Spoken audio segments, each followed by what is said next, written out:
প্রিয় ও স্নেহের 2024 সালের নতুন বছরের অষ্টম শ্রেণীর ছাত্রছাত্রী বন্ধুরা, আশা করি তোমরা সবাই ভালো আছো। আজ আমরা যে বিষয়টি নিয়ে আলোচনা করব, অষ্টম শ্রেণীর থার্ড সামেটিভ অর্থাৎ ফাইনাল পরীক্ষার ভূগোলের কোশ্চেন পেপার নিয়ে। দেখো সরাসরি স্ক্রিনে কিন্তু তোমরা অষ্টম শ্রেণীর থার্ড সামেটিভ অর্থাৎ ফাইনাল পরীক্ষার ভূগোলের কোশ্চেন পেপারটা দেখতে পাচ্ছ। ফুল মার্কস তোমাদের রয়েছে 70, আর সময় তোমাদের রয়েছে 2 ঘন্টা 30 মিনিট। একে দাগে রয়েছে সঠিক উত্তর বেছে নিয়ে লেখো যে কোনো 10টি প্রতিবষ্টি, মানে 1 করে 1 × 10 = 10। প্রথম, শিয়াল কোন শিলা দ্বারা গঠিত? Granite, basalt, dolerite. উত্তর হবে গ্রানাইট। চূড়াপাথর এক প্রকার সংঘাত, অসংঘাত, কর্দমময় পাললিক শিলা। উত্তর হবে অসংঘাত। দক্ষিণ গোলার্ধে আয়ন বায়ুর গতিবেগ থাকে ঘন্টায় প্রায় 16 কিমি, 20 থেকে 22 কিমি, 22 থেকে 30 কিমি। উত্তর হবে 22 থেকে 30 কিমি। 4 o'clock রেইন প্রকৃতপক্ষে পরিচলন বৃষ্টি, শৈলক্ষের বৃষ্টি, ঘূর্ণবাদ বৃষ্টি। উত্তর হবে পরিচলন বৃষ্টি।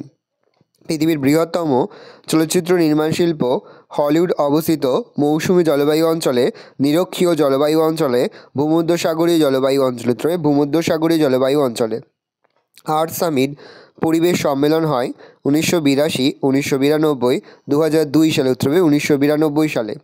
চিপকো আন্দোলন হয়েছিল কৃষিজমি রক্ষার জন্য, অরণ্যকে রক্ষার জন্য, গঙ্গাকে দূষণমুক্ত করার জন্য। উত্তর হবে অরণ্যকে রক্ষার জন্য।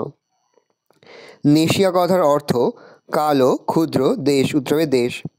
বঙ্গোপসাগরে সৃষ্ট ঘূর্ণিঝড় যে নামে পরিচিত তা হলো হ্যারিকেন, সাইক্লোন না টাইফুন। উত্তর হবে সাইক্লোন।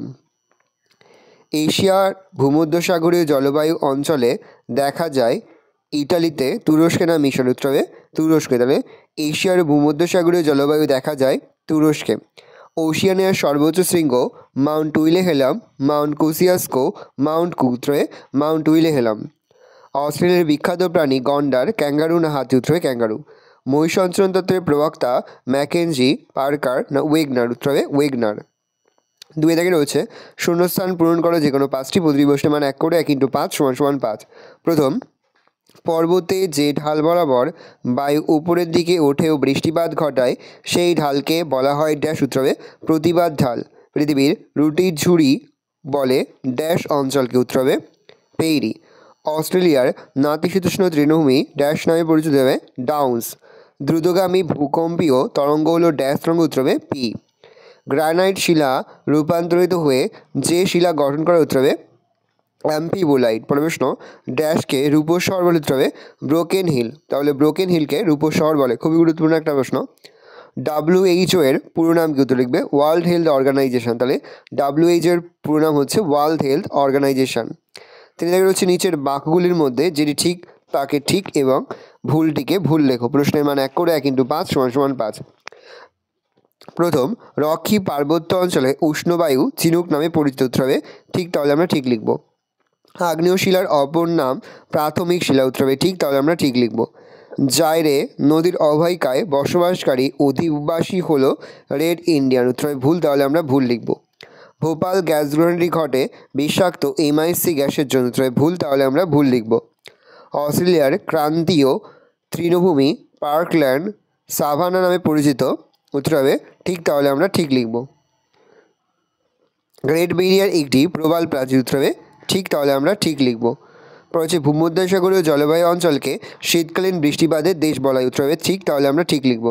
চাহিদা হচ্ছে একটি বা 2 শব্দে উত্তর দেয় যে কোনো 5টি প্রতিবষ্টি, মানে 1 করে 1 × 5 = 5। প্রথম, নিরক্ষীয় শান্ত বলয়ের অপর নাম কি? উত্তর হবে ডোলড্রামস। প্রশ্ন, পাত সংস্থান তত্ত্বের জনক কাকে বলে? উত্তর হবে লাপিছো। ভূমিকম্পের ক্ষয়ক্ষতি ও তীব্রতা মাপা হয় কোন যন্ত্রের সাহায্যে? উত্তর হবে সিসমোগ্রাম। প্রশ্ন, মহাসাগরীয় ভূত্বক কোন শিলা দ্বারা গঠিত? হবে ব্যাসল্ট। গভীর রাতে সূর্য দেখা যায় কোন অঞ্চলে? উত্তর হবে নরওয়ের হ্যামারফেস বন্দরে। পরের প্রশ্ন, এল তরঙ্গের অপর নাম কি? উত্তরে পৃষ্ঠ তরঙ্গ। পরের প্রশ্ন, জীবাশ্ম জ্বালানি পোড়ানোর ফলে কোন গ্যাস বায়ুতে মিশাবে বায়ুমণ্ডলের তাপমাত্রা বৃদ্ধি করে? উত্তর হবে কার্বন ডাইঅক্সাইড। ভারত কোন জলবায়ু অঞ্চলে অবস্থিত? হবে মৌসুমী জলবায়ু। পরে তোমাদের 5 দাগে রয়েছে ক স্তম্ভের সঙ্গে খ স্তম্ভ মেলাও। প্রশ্নের মান 1 করে 1 × 5 = 5। ম্যাগমা হবে আগ্নেয় শিলা, কোরিওলিস বল হবে আবর্তন গতি, নগরায়ন হবে ভূগর্ভের জলস্তর হ্রাস, শীতকালীন বৃষ্টিপাত হবে ভূমধ্যসাগরীয় জলবায়ু, মহিষঞ্চরণ হবে আলফ্রেড ওয়েগনার। ভালো করে দেখে নাও। 6 দাগে সংক্ষিপ্ত যে কোনো 4টি প্রতিবষ্টি, মান 2 করে 2 × 4 = 8। প্রথম, ক্রান্তীয় শীতকাল কাকে বলে? নিরক্ষীয় জলবায়ু অঞ্চলে সারা বছর সূর্যরশ্মি লম্বা হয়ে পড়ে, ফলে উষ্ণতা সবসময় বেশি। বার্ষিক উষ্ণতা থাকে প্রায় 25 ডিগ্রি সেলসিয়াস থেকে 30 ডিগ্রি সেলসিয়াস। বার্ষিক উষ্ণতার প্রসার হয় মাত্র 2 ডিগ্রি সেলসিয়াস থেকে 30 ডিগ্রি সেলসিয়াস। সেই সঙ্গে বাতাসে আর্দ্রতাও বেশি থাকে, তবে রাতে উষ্ণতা বেশ কমে যায়। তাই নিরক্ষীয় অঞ্চলে রাত্রি ক্রান্তীয় শীতকাল নামে পরিচিত। ফোরোকক রেইন কি? বায়ুমণ্ডলে প্রচুর জলীয় বাষ্প থাকায় উষ্ণ আর্দ্র বায়ু ঘনীভূত হয়ে পরিচলন প্রক্রিয়ায় বৃষ্টিপাত ঘটায়। বার্ষিক বৃষ্টিপাতের পরিমাণ প্রায় 200 থেকে 250 সেমি প্রতিদিন। অপরাহ্নে বা বিকালের দিকে এই বৃষ্টিপাত হওয়ায় একে ফোরোকক রেইন বলে। মৌসুমী বিস্ফোরণ কাকে বলে? আরব সাগর ও বঙ্গোপসাগর থেকে দক্ষিণ পশ্চিম মৌসুমী বায়ু ভারতীয় উপমহাদেশে প্রবেশ করার সঙ্গে সঙ্গেই আকস্মিক ও প্রচণ্ড বৃষ্টিপাত শুরু হয়। একে মৌসুমী বায়ু বিস্ফোরণ বলা হয়। শীতকালীন বৃষ্টিপাতের দেশ কাকে বলে? শীতকালে এই অঞ্চল থেকে উচ্চচাপ বলয় সরে গেলে আটলান্টিক মহাসাগর থেকে প্রবাহিত জলীয় বাষ্পপূর্ণ পশ্চিমা বায়ু এই অঞ্চলে বৃষ্টিপাত ঘটায়। বার্ষিক গড় বৃষ্টিপাত 25 থেকে 150 সেমি। অ্যাড্রিয়াটিক উপসাগরের পূর্ব উপকূলে বৃষ্টির পরিমাণ সবথেকে বেশি হয়। উপকূল থেকে ভিতরের দিকে বৃষ্টিপাতের পরিমাণ ক্রমশ কমতে থাকে। শীতকালে বৃষ্টিপাত হয় বলে এই অঞ্চলকে শীতকালীন বৃষ্টিপাতের দেশ বলে। পরিবেশের অবনমন কাকে বলে? পরিবেশের অবনমন হলো পরিবেশের গুণমান হ্রাস পাওয়া। পরিবেশের এই গুণমান হ্রাসের ফলে জল, বায়ু, মৃত্তিকা প্রভৃতি প্রাকৃতিক সম্পদ তথা জীবজগৎ ক্ষতিগ্রস্ত হয়, বাস্তুতন্ত্র ব্যাহত হয়, কোনো কোনো ক্ষেত্রে জীব প্রজাতি সম্পূর্ণভাবে বিলুপ্ত হয়। পরিবেশের একটি নির্দিষ্ট সহন ক্ষমতা আছে। বিভিন্ন প্রাকৃতিক ও মনুষ্যসৃষ্ট কারণে পরিবেশের গুণমান হ্রাস পেয়ে এমন এক অবস্থার সৃষ্টি হয় যে তার ভারসাম্য ও কার্যকারী ক্ষমতা ভেঙে পড়ে। হোমিওস্ট্যাটিস ব্যবস্থার মাধ্যমে পরিবেশে আর সহজে পূর্বাবস্থায় ফিরে আসতে পারে না। যেমন অতিরিক্ত পরিমাণে অরণ্যবিনাশের ফলে ভূমিক্ষয়, বন্যা, জীববৈচিত্র্য হ্রাস, মরুভূমি প্রসারের মাধ্যমে পরিবেশের সামগ্রিক অবনমন ঘটে। চিপকলর কাকে বলে? 1973 সালে উত্তরাখণ্ডের গাড়োয়াল অঞ্চলের অধিবাসীরা অরণ্যকে রক্ষা করার জন্য এক অরণ্য অহিংস আন্দোলন শুরু করেছিল। বন বিভাগের ঠিকাদাররা গাছ কাটতে এলে অধিবাসীরা গাছকে জড়িয়ে ধরে কাটার হাত থেকে বাঁচিয়েছিল। এই আন্দোলন চিপকো আন্দোলন নামে পরিচিত। পরের প্রশ্ন, জীবাশ্ম কি? স্তরে স্তরে জমাট বেঁধে পাললিক শিলার সৃষ্টির সময় কখনো কখনো সামুদ্রিক উদ্ভিদ বা প্রাণী তার মধ্যে চাপা পড়ে যায়। পরে পাললিক শিলার মধ্যে ওই উদ্ভিদ বা প্রাণীর দেহ প্রস্রবীভূত হলে।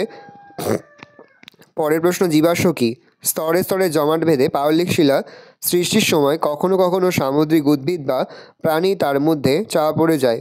পরে পাললিক শিলার মধ্যে ওই উদ্ভিদ বা প্রাণীর দেহ প্রস্রবীভূত হলে তাদের দেহাবশেষের ছাপ থেকে যায়। একে বলে জীবাশ্ম। অশ্বকথার অর্থ হলো পাথর। নিরক্ষীয় শান্ত বলয় কাকে বলে? নিরক্ষীয় অঞ্চল বারবার উষ্ণ হালকা বায়ু সোজা উপরের দিকে উঠে যাওয়া। এখানে বায়ুর ঊর্ধ্বমুখী স্রোত লক্ষ্য করা যায়। ভূপৃষ্ঠের সমান্তরালে কোনো বায়ু প্রবাহিত হয় না, ফলে এখানে বায়ুর কোনো চলাচল বোঝা যায় না, শান্তভাবে বিরাজ করে। তাই এই অঞ্চলের নাম নিরক্ষীয় শান্ত বলয়। প্রাচীনকালে এই অঞ্চলের ওপর দিয়ে জাহাজ চালানোর সময় প্রায় জাহাজগুলো থেমে যেত। নাবিকরা এই অঞ্চলের নামকরণ করেন ডোলড্রামস, যার অর্থ শান্তাবস্থা। মৃত্যুপথা কাকে বলে? পশ্চিমের পার্বত্য অঞ্চলে ক্যালিফোর্নিয়ার দক্ষিণ পূর্ব অংশের এই উপত্যকা সমুদ্র থেকে প্রায় 90 মিটার নিচু। তাই এই অঞ্চলে প্রাপ্ত সামান্য জলের লবণতা এত বেশি যে এখানে কোনো জীব বেঁচে থাকতে পারে না। এই গভীর উপত্যকা মৃত্যু উপত্যকা নামে পরিচিত। এই উপত্যকা উত্তর আমেরিকার উষ্ণতম স্থান ও পশ্চিম গোলার্ধের নিম্নতম স্থান। সাহিত্যে রয়েছে নিচের প্রশ্নগুলির উত্তর দাও। যে কোনো চারটি, প্রতিটি প্রশ্নের মান 3 করে। 3 × 4 = 12। প্রথম, অপসারী পাত সীমানাকে গঠনকারী পাত সীমানা বলে কেন? অপসারী পাত সীমানা বরাবর দুটি পাত পরস্পর থেকে দূরে সরে যাওয়ায় মাঝের ফাটল বরাবর ভূগর্ভস্থ ম্যাগমা বাইরে বেরিয়ে আসে, ফলে এ নতুন মহাসাগরীয় ভূত্বক গঠিত হয়। বি, সমুদ্রবক্ষের বিস্তৃতি ঘটে। সি, মধ্য সামুদ্রিক শৈলশিলা সৃষ্টি হয়। ডি, মধ্যবর্তী অঞ্চলে সৃষ্ট খাদ বরাবর মহাসাগরের উৎপত্তি ঘটে। নতুন ভূমিরূপ গঠিত হয় বলে অপসারী পাত সীমানাকে গঠনকারী পাত সীমানা বলে। পরের প্রশ্ন, শিলা থেকে কিভাবে মাটির সৃষ্টি হয় তা আলোচনা করো। আদিশিলার উপর শিলাচূর্ণ ও জৈব পদার্থের মিশ্রিত পাতলারা আবরণ হলো মাটি। জীবকুলের আবাসস্থল। বিভিন্ন প্রাকৃতিক শক্তি যেমন নদী, বায়ু, বৃষ্টিপাত, সমুদ্র তরঙ্গ, হিমবাহ দ্বারা বহুদিন ধরে শিলা ও শিলা গঠনকারী খনিজগুলো ক্ষয় হয়ে সূক্ষ্ম স্থিতিল শিলাচূর্ণ রূপে অবস্থান করে। এই শিলাচূর্ণ হলো রেঘলিত। পরে এর সাথে জল, বায়ু, জৈব পদার্থ মিশে মাটির সৃষ্টি হয়। মাটির চরিত্র অনেক ক্ষেত্রেই তার নিচের পৃষ্ঠ বা আদিশিলার উপর নির্ভর করে। যেমন সাধারণত ব্যাসল্ট শিলায় কৃষ্ণ মৃত্তিকা, গ্রানাইট শিলায় লোহিত মৃত্তিকা, বেলে পাথরের বেলে মাটি তৈরি হয়। পরের প্রশ্ন, ক্রান্তীয় অঞ্চলে মহাদেশের পশ্চিম দিকে পৃথিবীর অধিকাংশ মরুভূমি সৃষ্টি হয়েছে কেন? দুই গোলার্ধে ক্রান্তীয় অঞ্চলের কম উষ্ণ স্থান থেকে তুলনায় বেশি উষ্ণ নিরক্ষীয় অঞ্চলের দিকে আয়নবায়ু প্রবাহিত হওয়ায় এর উষ্ণতা বেড়ে যায়, জলীয়বাষ্প ধারণের ক্ষমতা বাড়ে। ফলে এই বায়ু মহাদেশের পূর্ব উপকূলে বৃষ্টিপাত ঘটালেও পশ্চিমাংশে একেবারে বৃষ্টিপাত হয় না।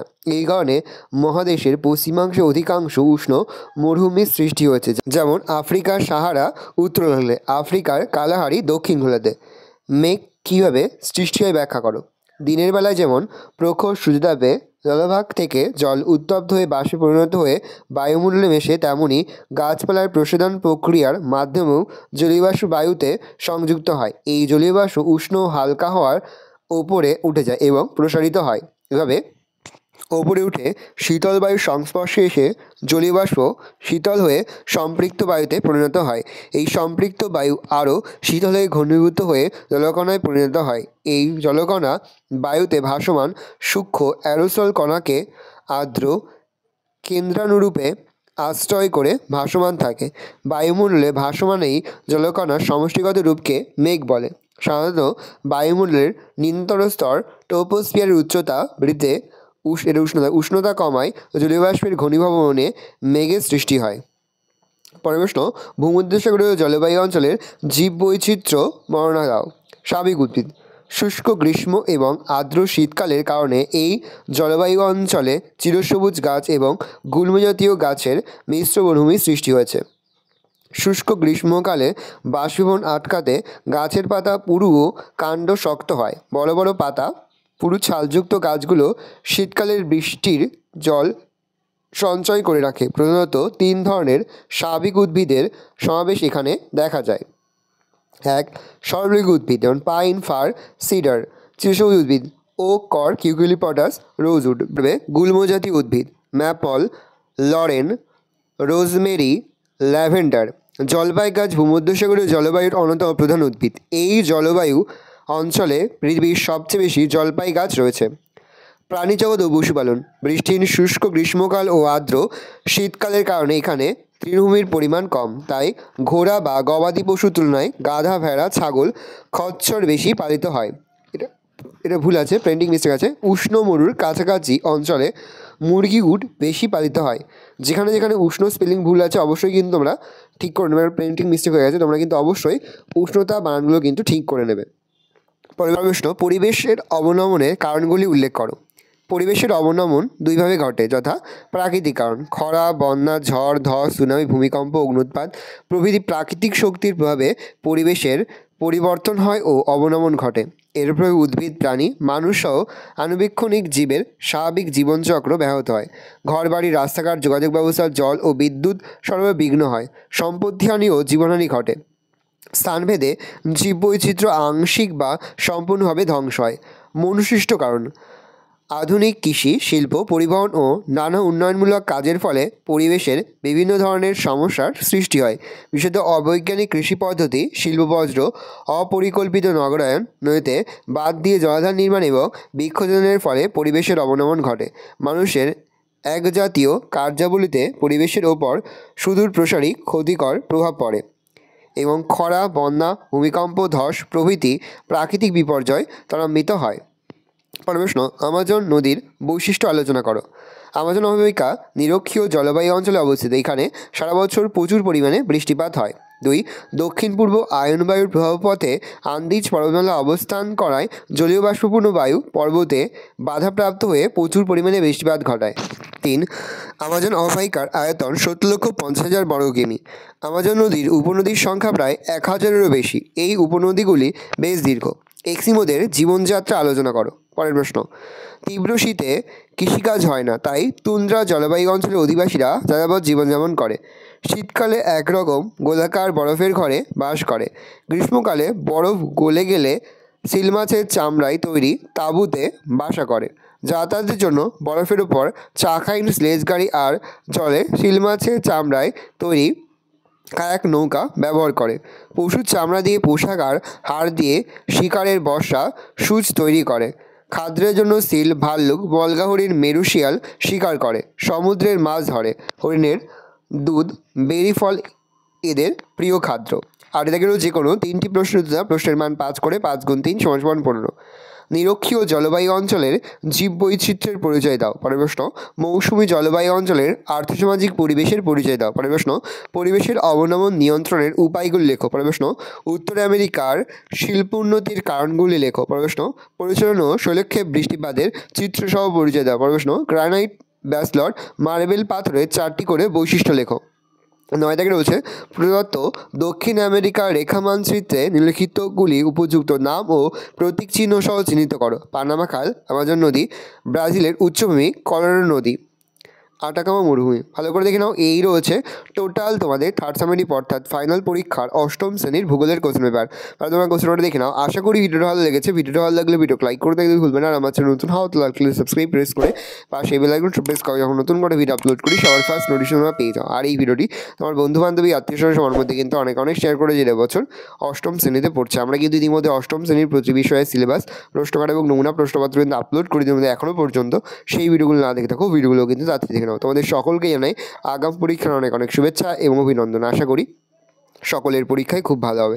একেবারে ভিডিও শেষে স্ক্রিনে তোমরা একটা প্লেলিস্ট দেখতে পারবে, তারপরে ক্লিক করলেই সমস্ত ভিডিওগুলো কিন্তু তোমরা পর দেখে নিতে পারবে। কোনো প্রশ্নের উত্তর লিখতে বা বুঝতে যদি কোনো রকম অসুবিধা হয় তাহলে কিন্তু নির্দ্বিধায় কমেন্ট সেকশনে কমেন্ট করে জানাতে একদমই ভুলবে না। মানে তোমরা কোশ্চেনটা দেখে নাও।